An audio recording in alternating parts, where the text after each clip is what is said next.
Welcome to Radical Feminist Perspectives. Today it's the 10th of October and we, unfortunately, Cherry Smiley, who was going to talk, who we advertised, has postponed. So we're really lucky to have Laila Namdarkhan, who has been a long time activist, involved in the women's movement for decades, and who has read large numbers of books, radical feminist books, and also has been involved in sort of radical feminism and the women's movement for many years. We're going to talk to Laila about what radical feminism means to her, or what feminism means to her, and the books and authors and ideas that have come out of the movement that have influenced her most.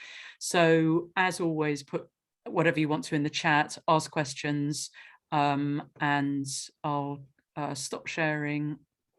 And here's Laila. I'll start my video. So I'll just spotlight Laila, so we're both on.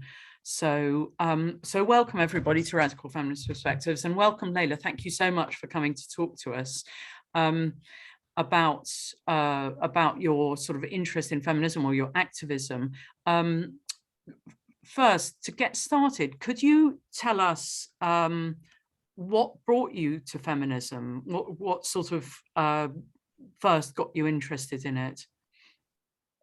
Well, hello everybody. I've kind of like put this all together in about half an hour, so you'll have to excuse me if not all of it makes sense or whatever, but please ask questions. I'm very open to challenges and, you know, discussion and anything else that anybody would like to do.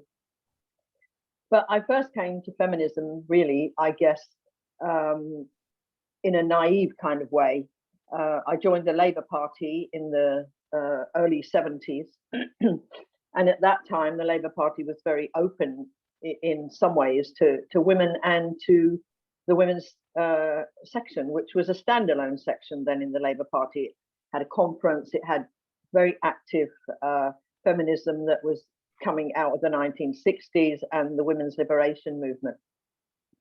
I'm not so keen on using the word feminism anymore, because I think it's been co-opted by so many different groups and been bastardized and made irrelevant in many ways, mocked in many ways, used and abused for other people's political agendas. I rather talk about women's liberation and how, as women, we can either achieve our own individual liberation and how we can have that discourse amongst other women. So I joined the Labour Party, joined the Women's Labour Group, and met lots of what I consider to be. Laila, no, it's fine, it's good, it's brilliant, it's really interesting. How old were you when you first did that, right, you took those first steps? I was about 27, 28. Prior to that, I had married at the age of 22, had my first child a year later, moved house, became very unsure of myself and unable to understand what had happened to me, both in terms of maternity services and people's responses to young women with children, especially when you were in a new place and didn't know anyone. I felt very isolated. I felt I couldn't talk to anybody about how I was feeling, like I was going mad. And I had come from a very, what I would call a poor working class family, born in 1948, soon after the war, but at the time of the rise of socialism in this country in terms of society socialism. And but all those benefits were yet to be realized when I was a child and in my teens. I was part of that new era of young people called teenagers. Prior to that, we didn't have teenagers, but during the 1960s, that became an American thing, and it came over here with lots of pop and lots of fashion and lots of stuff, which I did engage with. And there were things that happened to me then that caused me a great deal of distress. Again, no one to talk to, nowhere to go. My parents were very working class, very busy, trying to pay the bills every week. They didn't have a lot of time for observing how life was for you. And I started my state registered nurse degree in when I was 19, and that's when I met the person that I'm still married to 56 years later. And of course, during any conversation you have about the feminist movement, there's always an incongruity between one's own reality and what the books are asking you and describing to you. And lots of people are told, well, you can't be a feminist, you know, you live this kind of normative life and all the rest of it. Well, I'm here to say that I do. My private life really has never prevented me from being outspoken, but I had to find my voice. And that's where I found my voice within the Women's Labour Party group, because they were very active. And what year was this? What sort of around what year was this? This would be about 1976, 78. Yeah. And this is in UK. Is it near London? Yeah. Yes. I live on what they call the M25 circle, so I'm very easily able to get into London. It's only 15, 20 miles away, but our activism was local.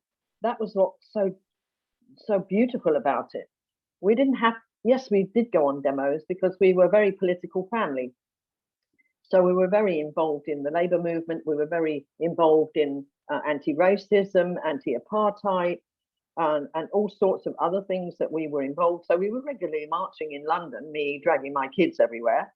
And they were politicised, obviously, as a result of that. But the actual feminism itself began to come in when I started to read.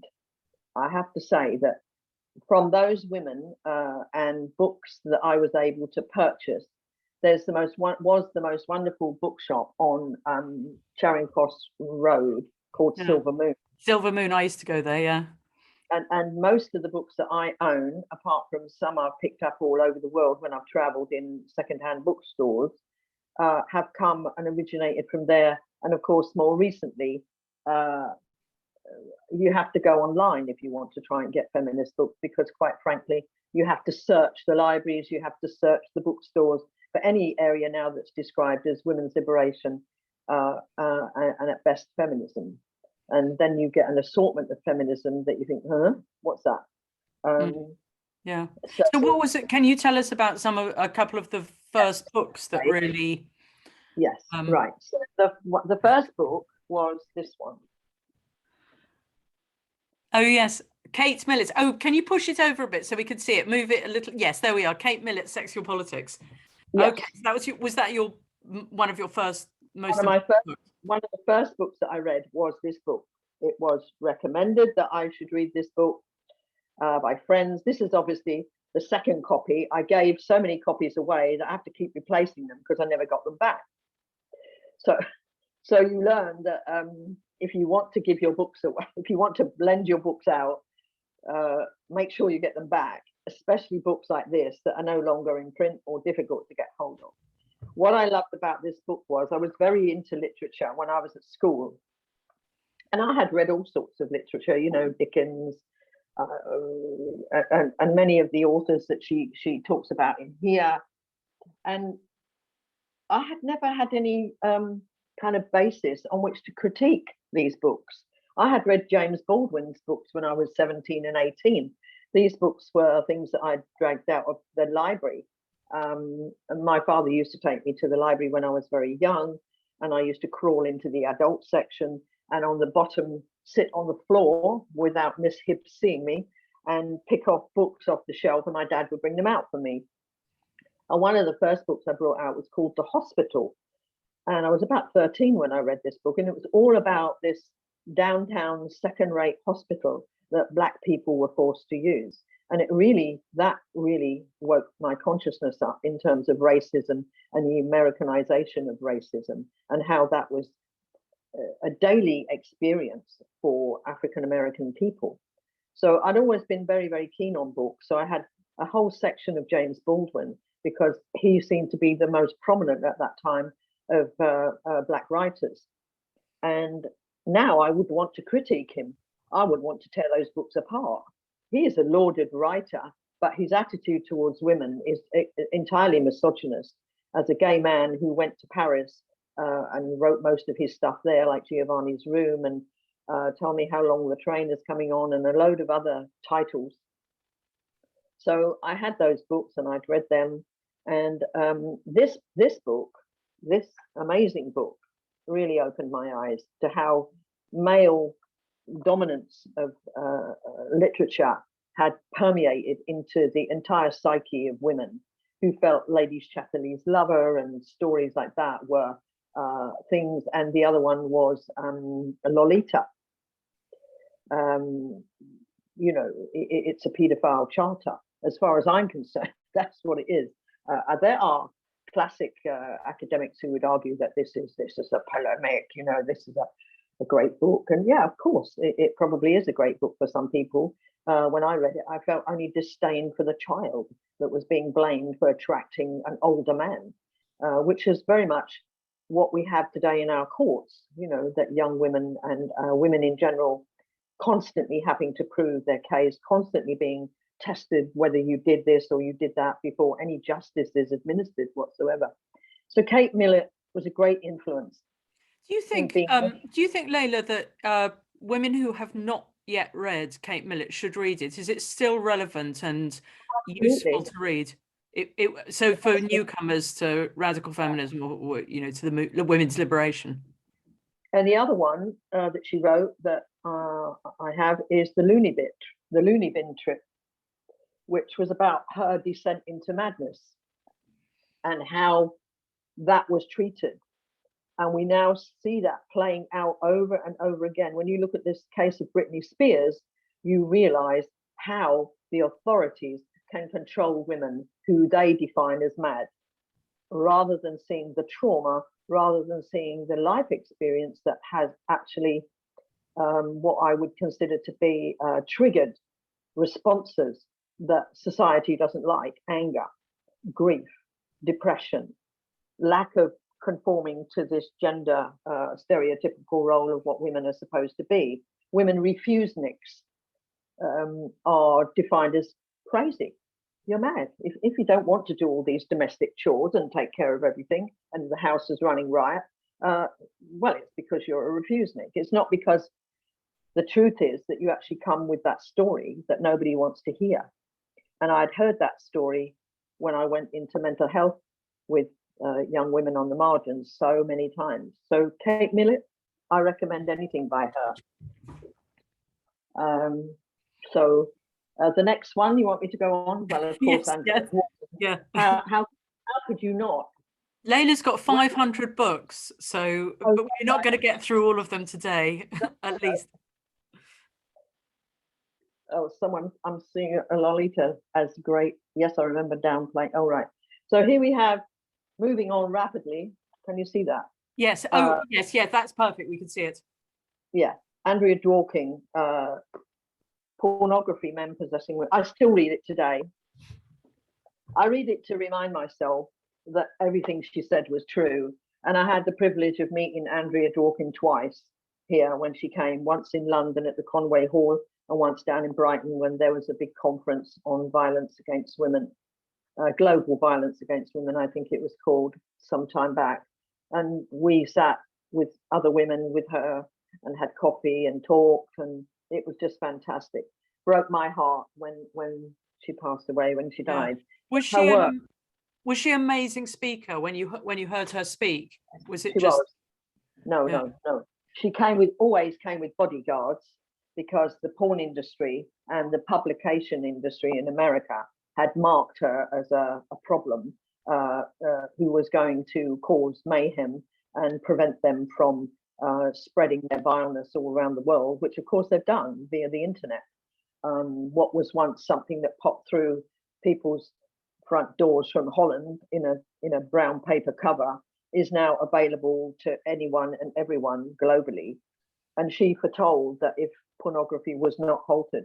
At the same time as reading that, in 1992, I have this, I have many relics. I have a whole book, I have whole books full of paper cuttings, of stories, of historical events involving women, violence against women, women achievement, the whole gambit, you know. And this one here is from CAP, the campaign against pornography that I was involved with in the late 80s and early 90s. And again, this is important, I think. Again, we were accused of being right-wingers. Oh, these feminist Nazis, we were called that then because there was a woman called Mary Whitehouse in this country who was against profanity of any kind. And it's still relevant that we get accused as women's liberationists that our cause is that of conflated with right-wing fascist politics. And it was the same then. We were accused of being Mary Whitehouse's sisters and promoting Christian values and all this sort of thing. Well, no, we weren't. We were defending the rights of women to be seen as human beings. We weren't. The profanity had always been there, but challenging the actual dissemination of this material into society, we were totally against it. And we were doing it on behalf of the next generation of girls and the ability for the male population to see women as whole human beings. So that's important to me. Yeah. Faludi, and Laila, to set some context, will you tell us a bit about? We've heard about you joining the Labour Party and being in the women's group. Will you tell us a bit more about what you were doing?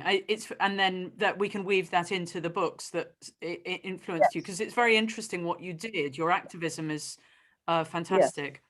Well, locally, obviously, there was the CND, Campaign Against Nuclear Disarmament. And they also had women's peace movement grew up out of that. So I was a member with other women of the women's peace movement here where I live. And we were obviously campaigning for disarmament.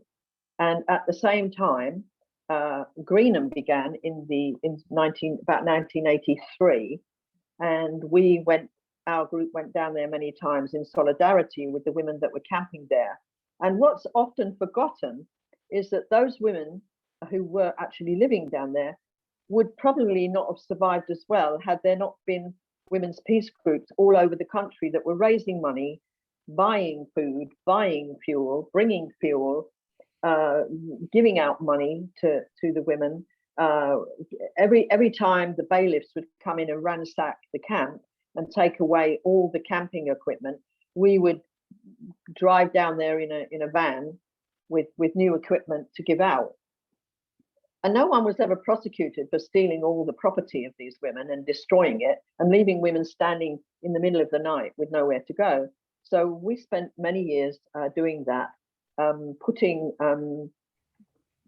resources in the way of the women there, and also doing quite a lot of the demonstrations. One of our women was arrested when she climbed over the fence and stood on the silos. And so we all went to the Newbury courts and heckled and sang our songs.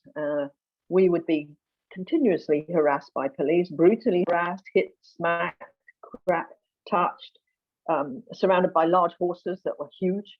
So it could be quite terrifying. And of course, the singular thing about Greenham was it was women only. And that's what made it so important in my eyes. The fact that all throughout that campaign, women were not intimidated by men being part of the campaign. They wanted to, and they disliked us. Many women left the campaign because they couldn't bring men with them. And so the standpoint was very, very strong back then in the 80s. It was very good. From that, we remained a group, and we then began to develop local services, and one woman was on the council, so she approached councillors, and we began to get a women's centre started that's still in Watford today, although it's kind of lost its women's liberation, ethos, actually, which is what has happened to many women's services that we set up. We also had a refuge that we were providing in the same place. And then I worked with a whole group of women for 7 years, developing a rape crisis and incest line service where I live. And that's still going today, even though I left there in about 1991, 92, because I wanted to pursue a master's degree in feminist gender studies, which I did. So these were set support groups that we had, and they functioned very well on very little money. And that's where I think there was some level of disquiet. There was a departure from that need to guard one's independence and guard one's own values within those services. You started to get professionals involved that never wanted to know about raped women, abused women, violated women. Then the psychiatrists and therapists, they weren't interested then, mainly. And it wasn't until people like, oh dear, I forget her name now, the woman who wrote the book Fat as a Feminist Issue. Anyway. Oh yeah, Susie Orbach.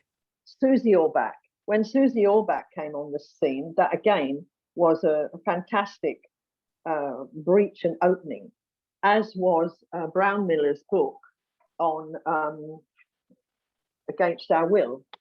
And I have an original. Let's see that. Let's see the copy of that. This is so good. Brilliant. It lost its cover when I picked it up in a small bookshop in America. But that's the, well, let's see, there we go. That's the cover. Yeah. And it's an old book now. And she said, rape is nothing more or less than a conscious process of intimidation by which all men keep all women in a state of fear. And I've always remembered that. And we used this book during the training for the rape crisis group.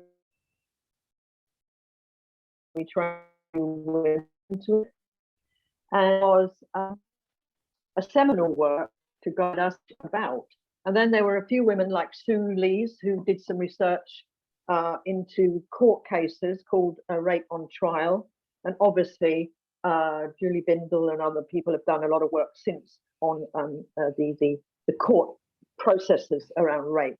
I mean, if you think of it now, they're not supposed to bring in the women's past history into the courts, and they do. All of the things that we set up were to enable women to have their day not enthusiastic, feeling that they might get justice.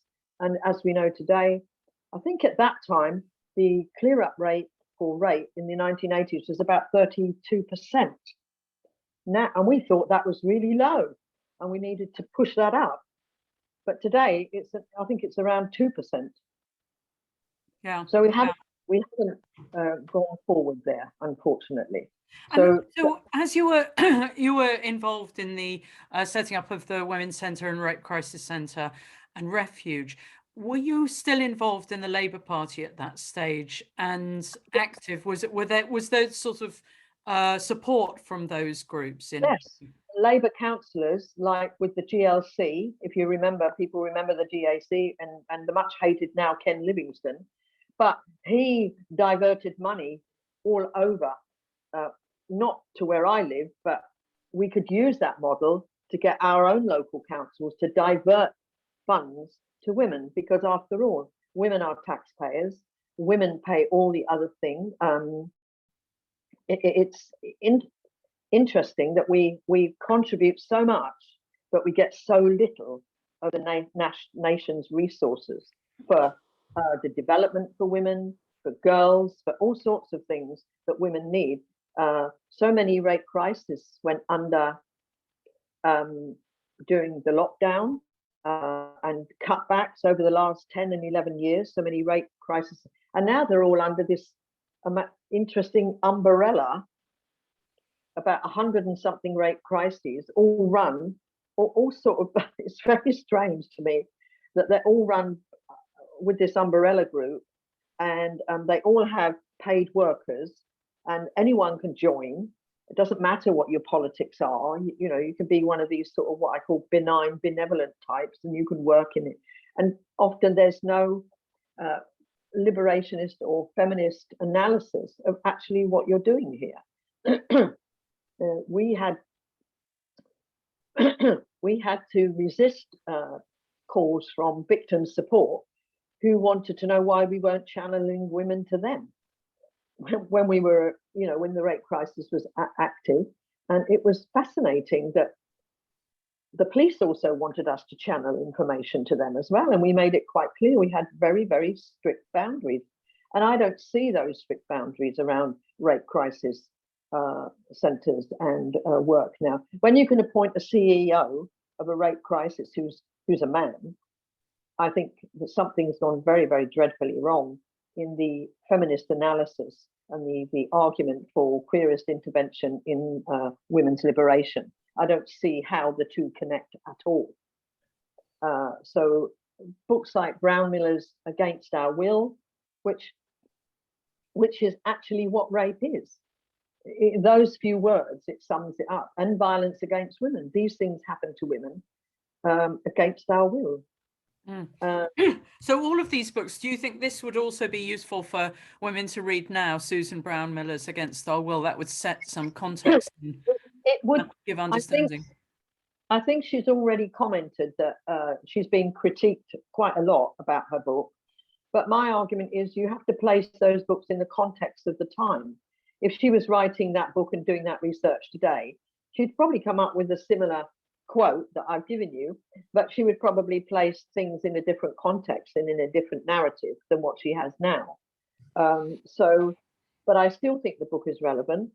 It's certainly a pleasure for me to have it. I was jumped right on it when I saw it because I couldn't get it from anywhere.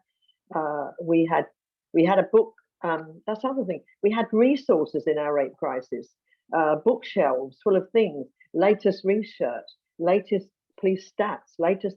You know, we were armed with the information. We could have gone on the radio anytime and give chapter and verse about what it is to run a women's liberation, feminist-based, women-centered organization.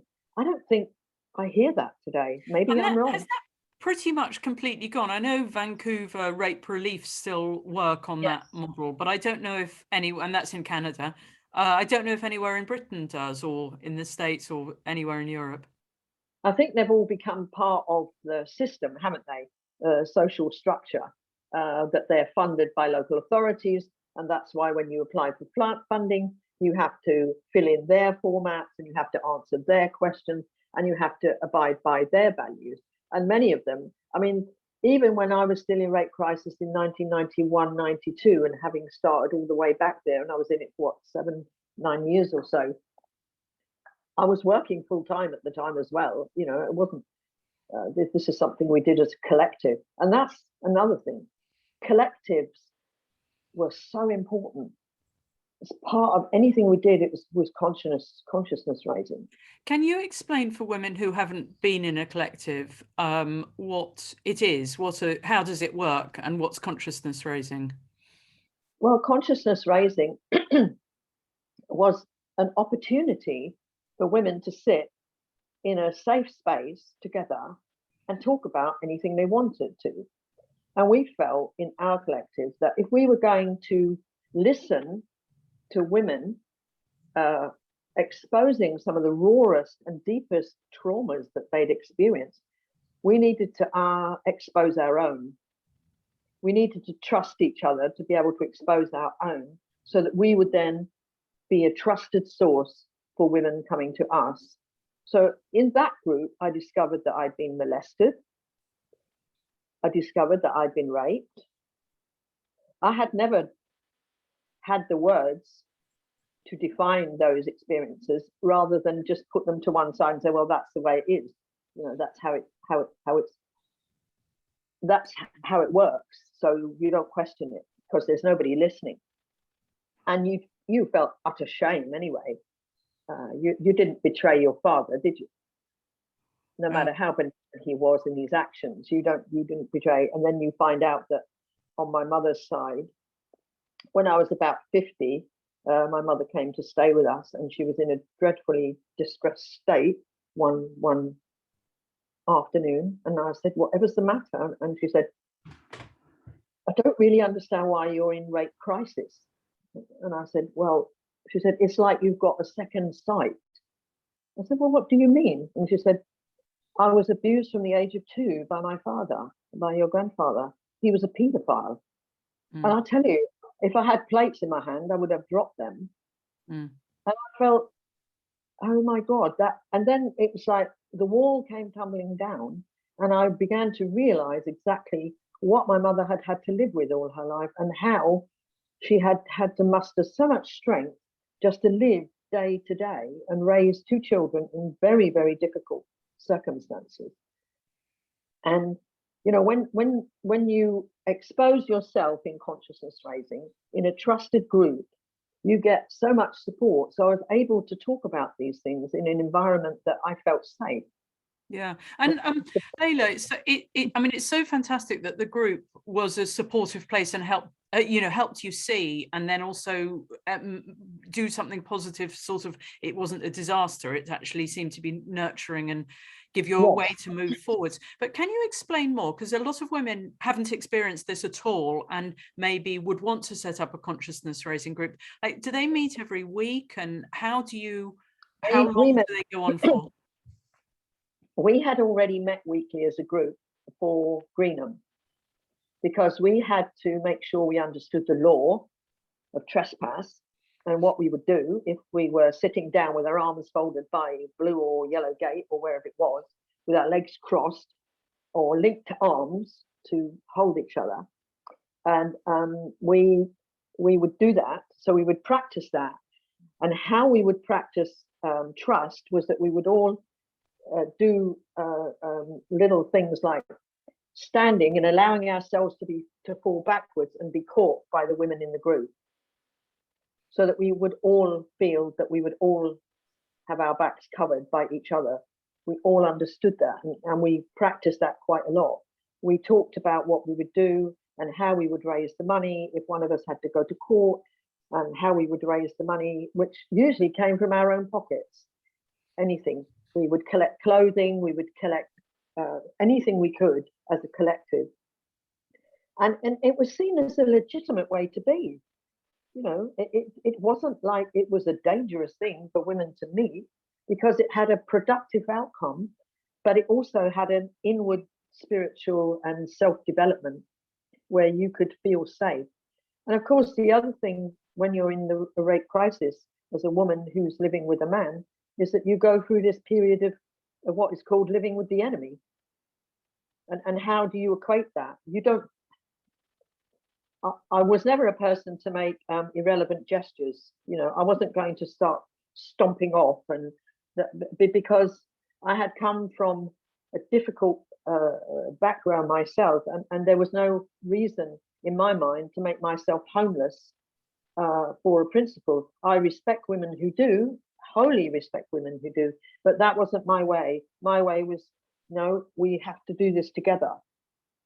You know, this is what I believe, and we need to do this together. And there were times when it worked, and there were times when it didn't work. But yeah. I mean, I think there's a big difference as well in the women's movement of people who, in your case, staying with your partner who's male, but being very, very strongly involved in the women's movement, and also being supportive towards women who choose separatism or lesbianism, and then some women who become very defensive. And I think there's a massive difference. You've sort of chosen your life, and it hasn't stopped huge amounts of activism, and you being able to read these books. Like, you're not upset by them or threatened by it. It's just that the situation you're in. I think that really shows it's possible to be deeply involved in the women's movement and have made yours, still with your partner. Seems fair enough. Exactly. And I've never been an apologist. You know, if people want to argue the point with me, I'm very open to that. But I also respect other people's choices and support those choices. What I don't support is women being sold. What I don't support is women being carriers of some babies for other people and surrogacy. And I don't support sexual exploitation of women. That to me is not what I consider choice. I think choice has to be about integrity and your human rights and your own ability to go through the world with your beliefs intact and not have to compromise. But I do realize that living in a unit as such, there are compromises that you make.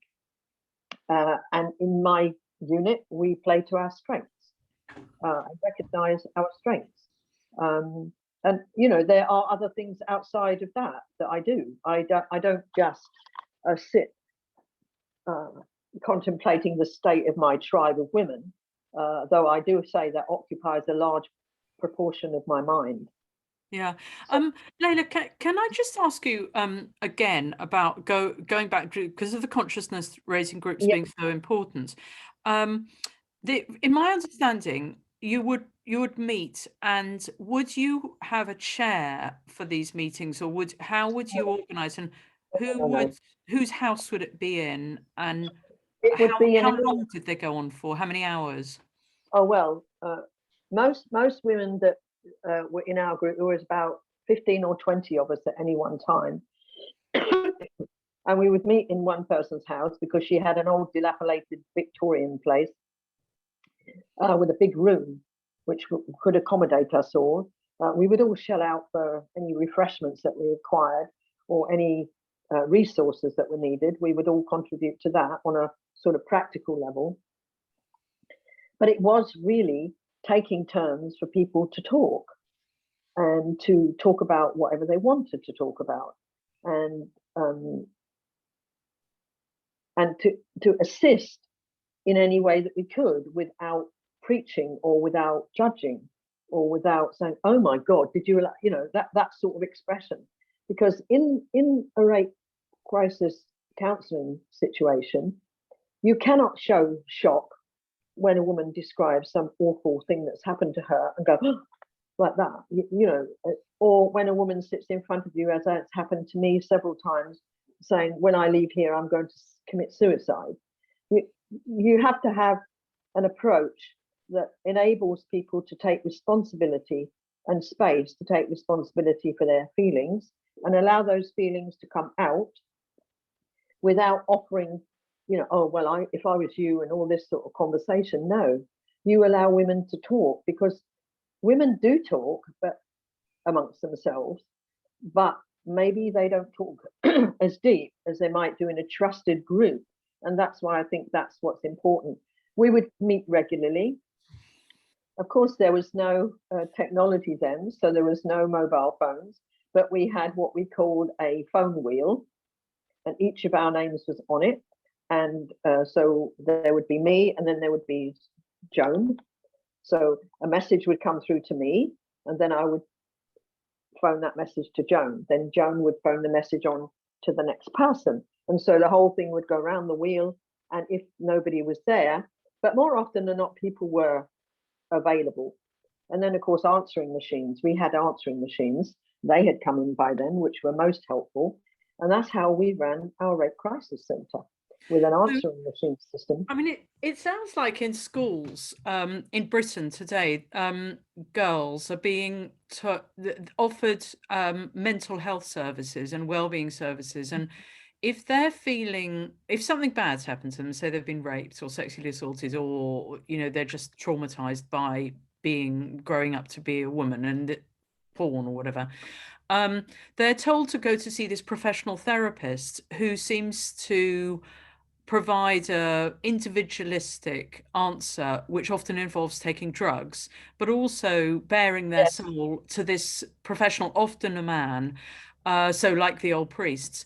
And it's completely depoliticized, and the idea that women could talk to each other, it isn't really offered as this would be a way out. And then if you do have, I mean, say we started setting up consciousness raising, we wouldn't have any support from any institutions because we'd have to allow men into it who pretend they're women. I think it's a catch-22, isn't it? But I think we have to get more vociferous and determined. I think we have to say no and mean it. No, being nice. We had this expression, didn't we? When I've got it here somewhere in this big book. You see this big book here. Oh, well, we can't see that. Was it? Oh, I see. Go on. This book. It's a whole album of 2014, 2015, and 2016 of events and things that happened. And one of the things I constantly say is that one of the second wave expressions was women can't afford nice. Stop being nice. You get nowhere by being nice. Absolutely nowhere at all. People jump in front of you in the queue because you go, oh, being nice. No, and that's how life goes. No more nice. Absolutely not any more nice. It's very, very damaging, not only to our material well-being, but to our psyche and our internal well-being. When our no is a meaningless thing, we have to say no. And that's why Women's Human Rights Campaign is fantastic, because it says no. Yeah, that's you're involved in Women's Human Rights Campaign and have done some really good research on what's going on in British hospitals, which is on the website at womensdeclaration.com. But what about in the last, say, 10 years? Are you still in the Labour Party, and are your consciousness raising groups still going? What are you doing? What have you been up to? What have you been reading as well? What have I been reading? Well, all of those. Well, I've been reading Helen Joyce's Trans. I've also been reading The Little Coffee Shop of Kabul by Deborah Rodriguez, which is a nice, interesting read. I've also been reading a book that a second wave feminist friend of mine sent me through the post called Old Baggage. It's a fascinating, it's his fiction, but it has such a lot to tell us today. It's set 10 years after women got the vote, or some women got the vote in 1918, and what they do after that.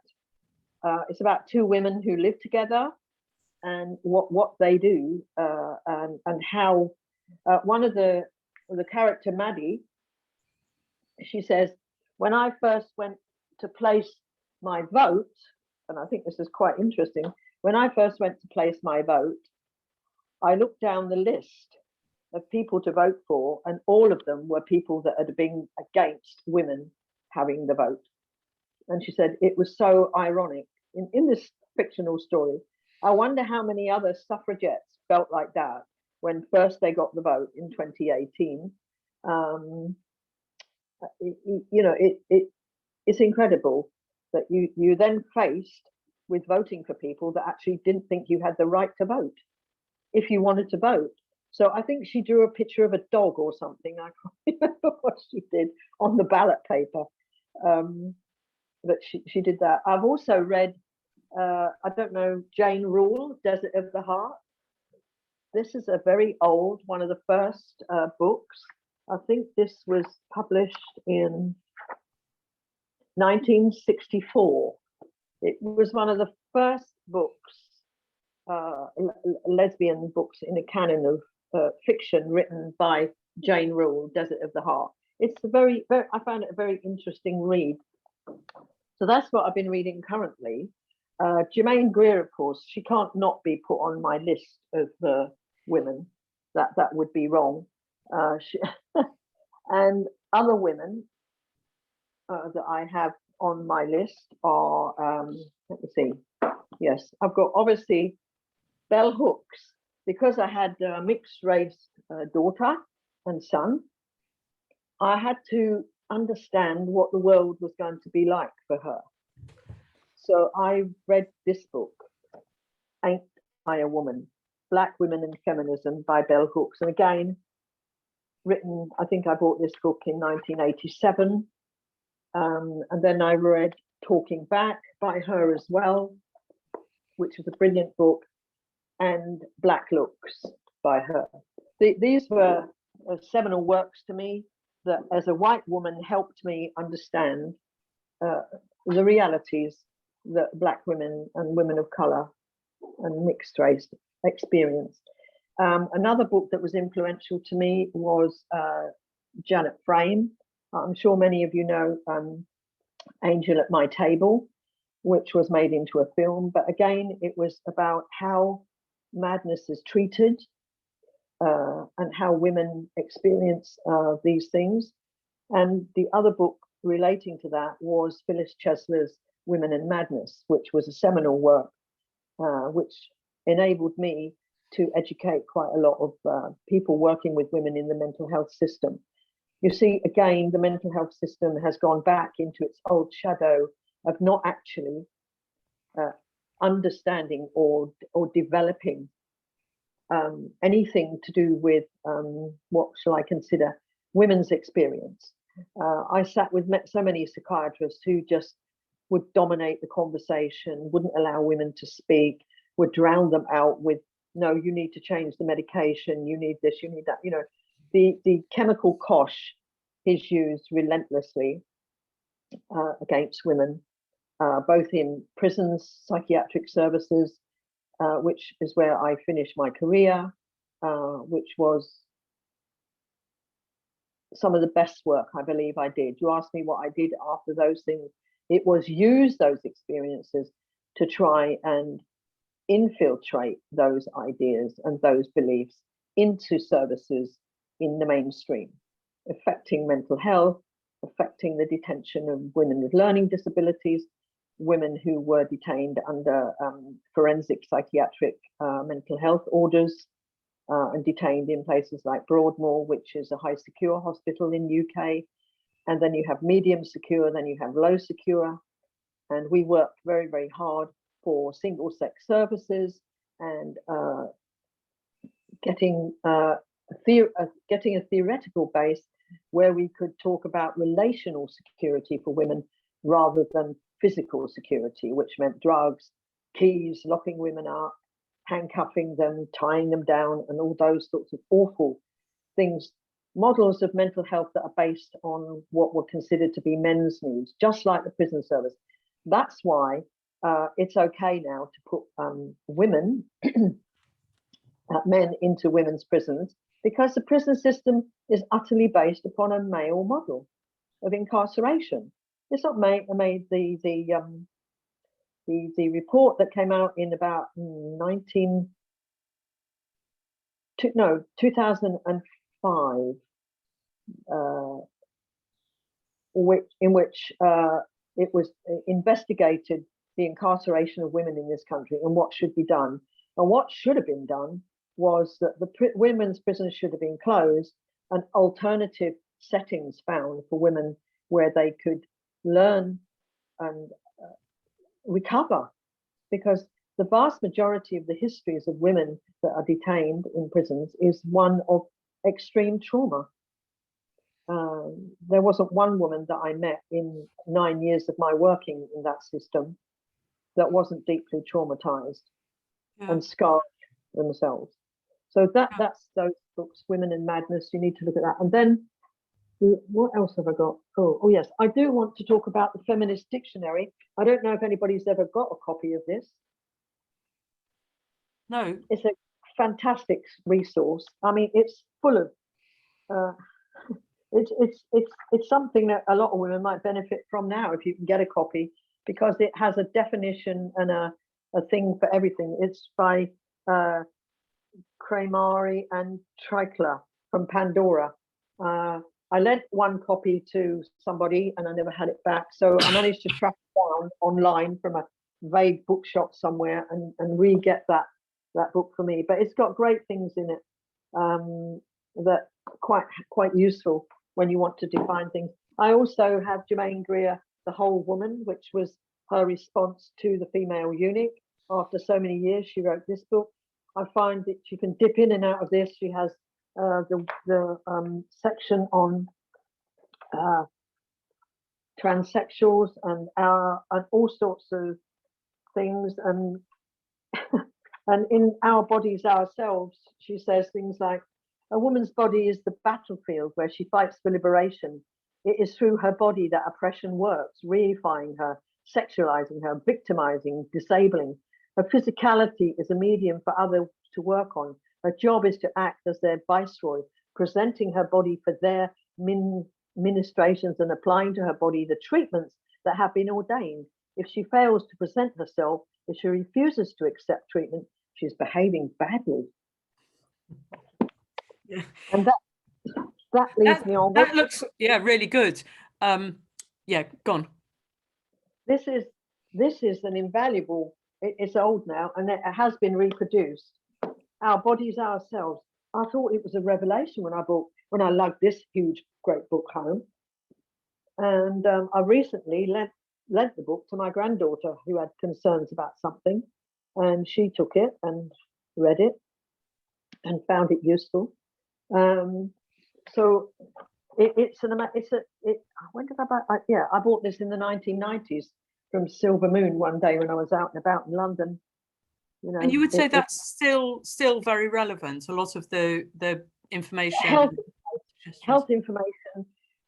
It's a bit like Germaine wrote the book Menopause, which I always recommend to women, because she goes all through the cultural histories of other countries, women's experience of menopause, which is so liberating in the sense that you realize how women have been propagandized into believing all sorts of things. And I'm not saying that women don't have symptoms. I'm not dismissing women's experience of this.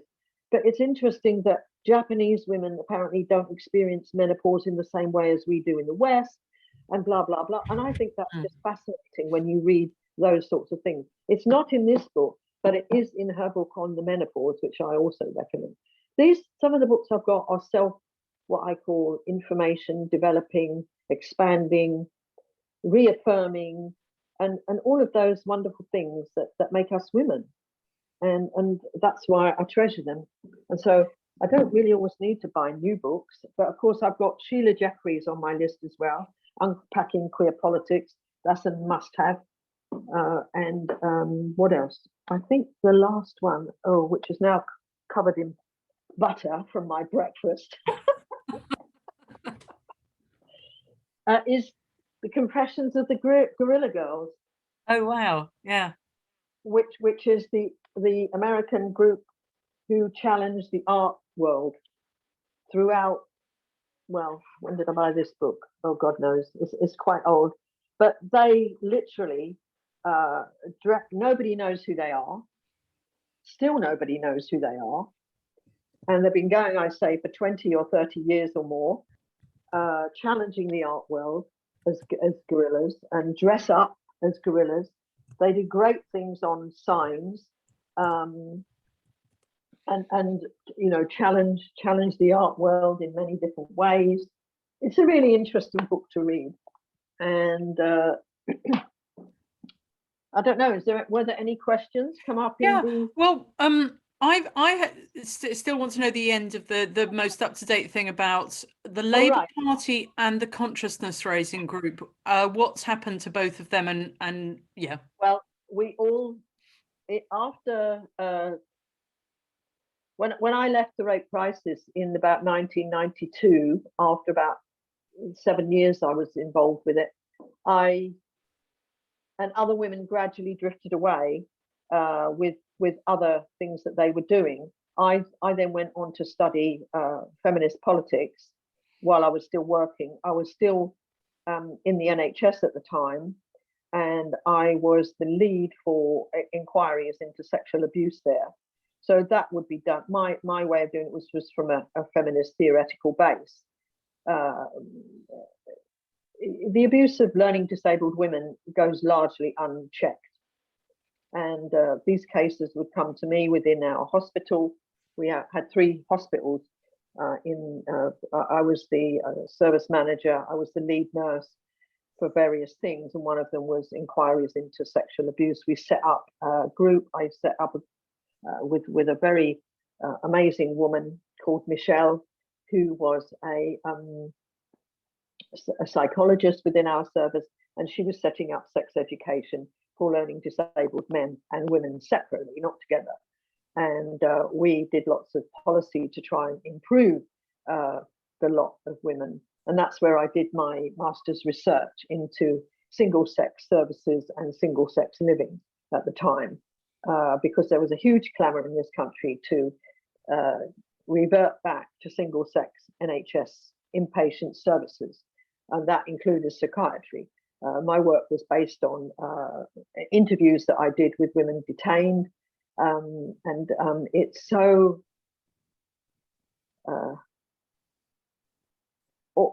when you listen to women's individual stories and how they've been coerced into believing that living with mentally ill men is very normal, you realize what a disservice that service was to that group of women. So my research was about looking at incidents of violence within the units that I was researching, charting the violence, the type of violence, and quite often the aggression or the violence between that was being enacted on a woman would be disregarded as a domestic incident. They're just having a row, and the woman might have a black eye, or she might have bruising, or she might have been pushed around or shoved around or sold to other men on the unit. And part of my work in the latter years was investigating and training. I had a trained group of advocates that would go to represent women. So I don't know where we are now. And then just the last, we've just got probably time for one last thing, is the Labour Party. Did you stay in the Labour Party? No, I didn't. What happened? I left the Labour Party when Harriet Harman decided to lead policy that wanted to force women to go to work who had children under 5. That was a policy that the Labour Party were promoting. And I thought, you know what, this is the thin end of the wedge. You're not providing proper nurseries. You're not investing. It was ridiculous to assume that every woman would be able to find gainful employment and at the same time raise her children. Millions of women do it, but the idea that you want a policy that states that was ludicrous to me. So I never renewed my membership after that, and that was during the last Blair government. And then of course there was the Iraq War, and went demonstrating against that. Reclaim the night, a Million Women March, all of these sorts of things. I haven't been involved in the running of them or anything. And I do use financial resources that I have to support women's centered activity and organizations, because I think that's where women should put their money. I think animals are nice, they're lovely, and little children, but there's so many charities for them, but there are so few charities that get money as women-centered charities that are actually trying to support women, especially young girls at this time when I think they're under more duress than ever before. Reports this year indicate that at schools, girls are experiencing huge amounts of oppression from pornified boys, from attitudes within the school, from having to have mixed sex toilets now, and a whole host of other things that you said earlier, and being dealt with by professionals and being dealt with by medication. Oh, okay, so we'll medicate you. Well, what was that going to do for you? What you need to do is to feel safe. You need to feel confident. You need to have your esteem raised through consciousness raising, support groups in schools for girls. But as you said, yeah, I'll just get put on testosterone.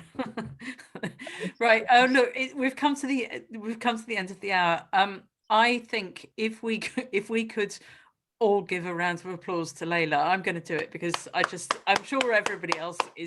Like, thank you absolutely so much. So unfortunately, Cherry postponed very late last night, and I thought it's too late to phone most people up in the UK, and a few people I tried to call a couple of people who just weren't in, and then I just thought you can't possibly get somebody who you don't know is able to talk for a whole hour with no preparation in a coherent, confident way. And I thought, oh, Laila can.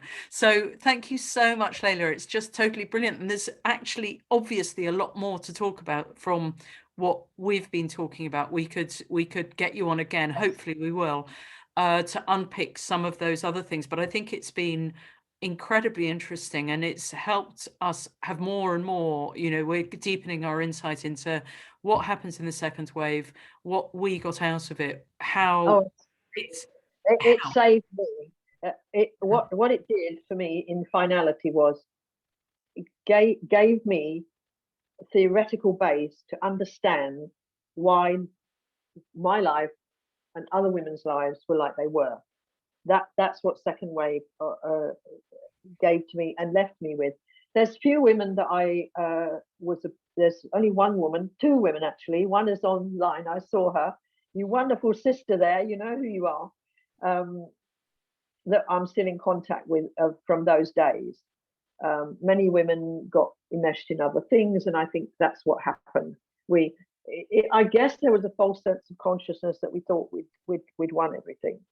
Yeah, well, we've reformed like this, and some of us, the lucky ones in Britain, are many of us are going to the Filia conference, so we're going to be able to meet in real life. Yes. We're going to have our feminist question time from Filia next week, so come along to that if you can. And also, and then I've put in the chat that next week for this we have Lesbian Nation by Jill Johnston, and that's going to be discussed by Lauren Levy and Marion Rutigliano, and that will be so I'll put it back there in again, so that will be something fantastic to look forward to.